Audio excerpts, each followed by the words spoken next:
This is to help the level 3 Aranui music class with their analysis of the music work Summertime by George Gershwin. In this activity, we're really listening in depth to the instrumentation of the classical orchestra and the way he's arranged it to match the story of the song. So you will find this score in the slideshow that I've shared with you on this page called The Score. What I want you to do is listen to it and either take notes or be able to do a speech on all the different things you hear in it. So if we just go to the YouTube clip here and I'll talk through it.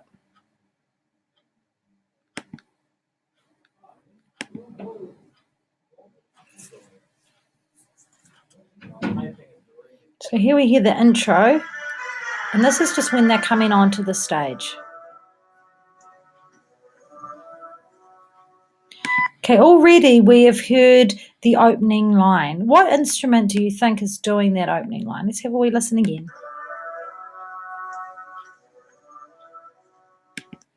One more time. We're looking for contrast between the instruments.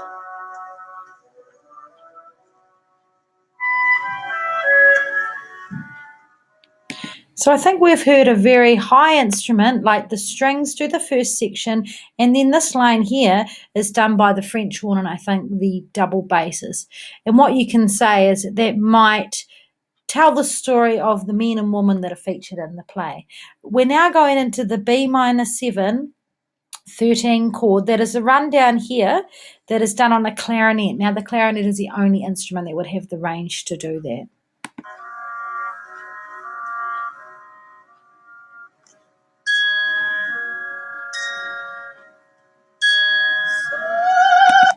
Okay, again in this introduction, you have what we call imitation. Now, imitation is a compositional feature, and it's when one instrument is doing a line, in this case it's the G sharp to the A sharp, and then another instrument is imitating it, in this case the vowels. Now, in the scale and the key we're in of B minor 7, what this is giving you is a G sharp to an A sharp, which is the sharp 6 to the sharp 7. And this really is a classical music feature, a very major music feature, which doesn't really, it contrasts with the blues of the melody. So remember, this song is full of contrast between the blues and classical. And that is an example of a classical music feature. If we just go back a bit, so you hear the very low clarinet doing it, and then is imitated by the bells.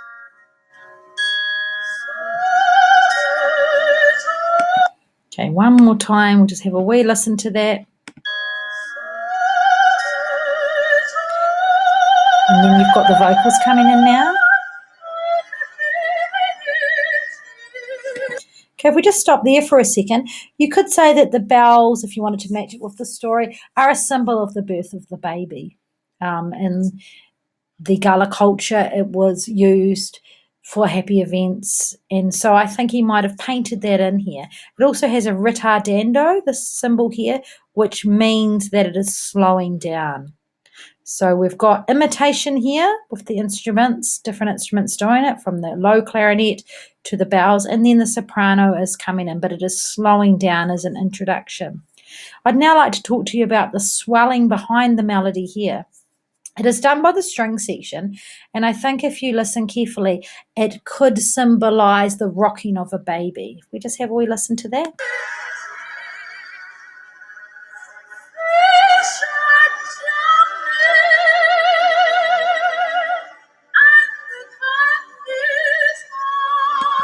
Okay, on this page here, in these bars, we have some more blues features coming out. After the line Fisher jumping, we have this line here that is really a blues run because it's got a G, it's got some semitones in it that is very symbolic of blues. So once again, we've gone from the classical before to a little bit of blues here. And it leads you into the melody here, which again is blues based. Some symbols on here. The poco rip means slowly, and a-tempo means coming back into speed. Also, the triplet feel here is a rhythmical symbol of the blues. If we go back and have a little listen again and try and think about that.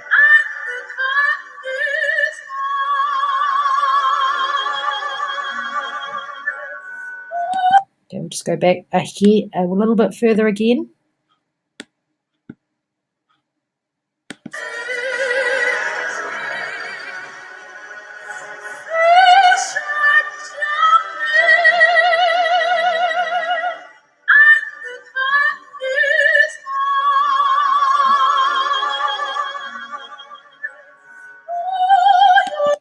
Okay, in that section there, you start to hear the woodwind coming in as well, doing some call and response.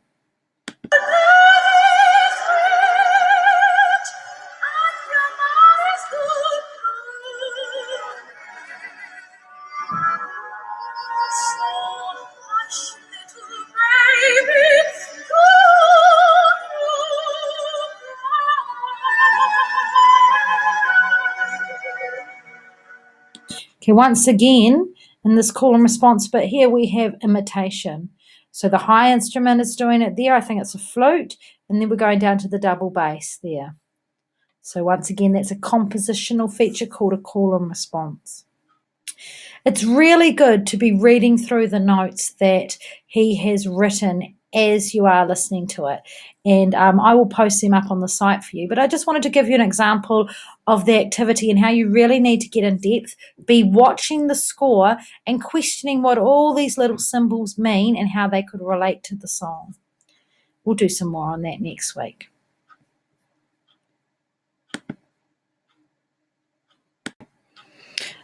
Okay, I've just found you the summertime guide here. If you go on to your music site and see this page, if you go into the PDF here, you will find the whole book that really goes in bit by bit about summertime. It's very, very in depth. And as you're listening to the song, you really should be listening through it. All of these things need to come up in your musical essay. So if we have a wee look here, some of the things that he says, he talks about the text and the meaning of it. The setting of the text is almost entirely syllabic, which means one note per syllable. He talks about the structure.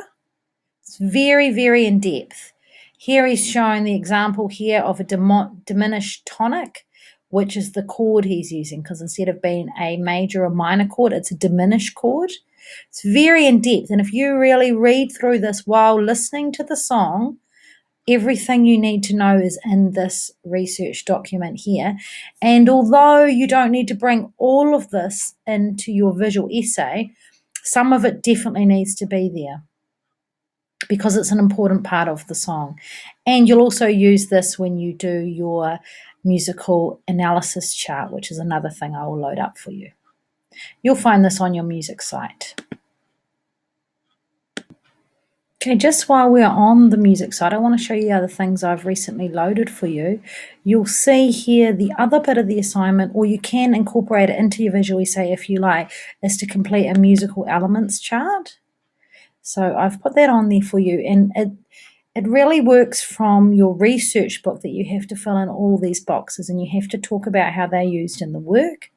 Now you can do it on as a paper version if you like, or you can download and just under headings, make sure you cover all of those things in your other assignment. But that's what's coming next after you do the visual essay. So I just wanted to show you where to find that. The other thing you'll find on the site is the resources you need to check this out. One thing is a level 3 glossary that teaches you all the words. Open up that and have a wee look. All of these words are great words you can use in your visual essay, and it also explains everything that comes up for that level 3 song. And the other thing you'll find in there is an example of some student work. Now, it really was their draft copy of their essay. Remember, we're doing a visual essay this year, but it shows some ideas that they got, so you can have a read through that. Okay, hopefully that'll help you get on with the next bit of the assignment. Okay, ask any questions or email me questions. Bye.